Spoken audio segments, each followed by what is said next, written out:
तो तमन्नाएं इल्तिजाएं अपने लबों पर रख के बैठो। महफिल मिलाद के सदक़े से अल्लाह दिली मुलाकात पूरी फरमाता है। सादा से अल्फाज में जब हम किसी के घर मेहमान बन के जाते हैं, हम बड़े तरीके से बैठते हैं, बड़े सलीके से बोलते हैं, हमारा उठना बैठना बड़े तरीके सलीके के साथ होता है।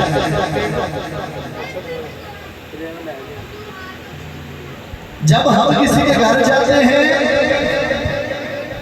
बड़े तरीके सलीके के साथ उठते बैठते खाते पीते हैं कि आगे वाले बंदे की नजर में हमारी वैल्यू बढ़े, हमारी इज्जत ना हो।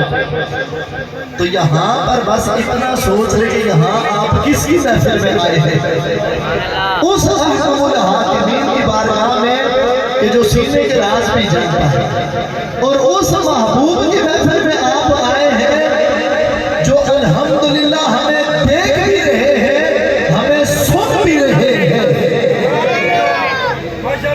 दलील भी दे दो इस पर दलील भी दे दो। तवज्जो है तो क्या दीजिए सुभान अल्लाह। मैंने बहुत बड़ी बात की है। हम उस महबूब की महफिल में बैठे जो महबूब हमें देख भी रहे हैं, हमें सुन भी रहे हैं। एपी टिली सुभान अल्लाह महबूब की महफिल में बैठे, पता नहीं शायद सजा बैठे, छोटी बात नहीं की दलील देने लगा हो कि हम उस महबूब की महफिल में आए बैठे हैं जो महबूब हमें देख भी रहे हैं, हमें सुन भी रहे हैं। दलील कुरान से देते हैं। शैतान